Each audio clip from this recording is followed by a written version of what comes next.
This model from Corgi comes in a usual Corgi branded box style, and Corgi certainly makes good use of all of the box area with high quality photos and text.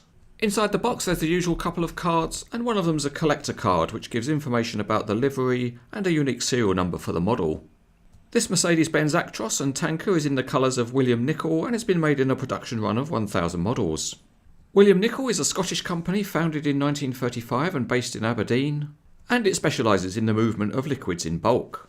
Inside the box there are just a couple of pieces. There's the tanker, which is perhaps a little bit lighter than expected, and there's the Actros tractor, which is actually relatively heavy. There's also a bag containing a few parts that have to be fitted.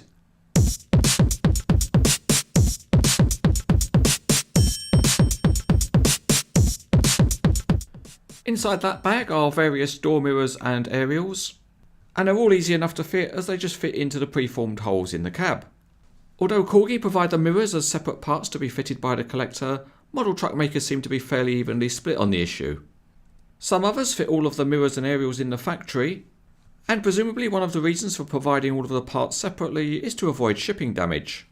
Having said that, in all of the reviews of the fully assembled truck models by Cranes etc., it was a long time ago that one was seen with broken mirrors or aerials.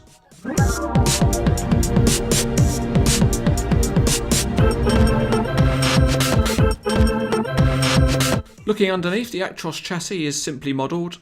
The transmission and rear suspension is there, but there's little detailing at the front end. There's a solid roof light on top and there's a nice light bar and air horns.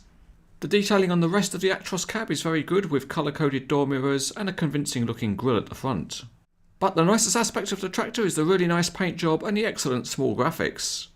Behind the cab there are coiled airlines and metal wheel arches, and the wheels look smart too. At the back there's a realistic number plate and flexible mud flaps. The underside of the tanker is also fairly simple, but the suspension on the axles is modelled, and the wide tyres have a good tread pattern. They are mounted on very smart wheels with nicely painted hubs. The trailer has got quite a lot of plastic on it, and that includes the end plate at the front, but as it's painted you can't tell by looking at it. The graphics on the tank are really sharp. There's a plastic access ladder at the back, and the hazard warning sign is a nice addition. The assembly on top of the tank is all plastic, but that does allow a higher level of detail.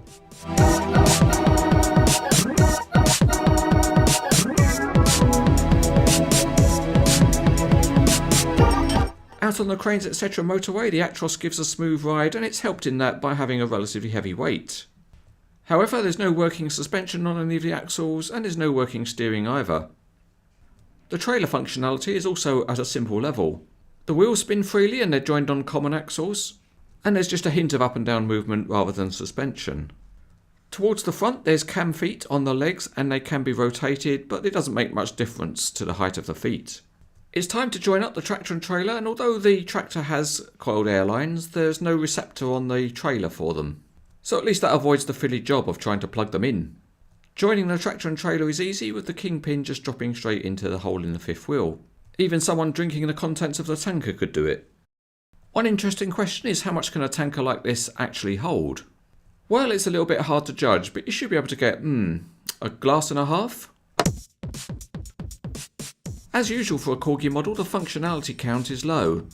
But on the other hand, the model looks great because of the graphics and the paintwork. There's also a good level of detail overall, so if you like this kind of truck, then this one is easy to recommend.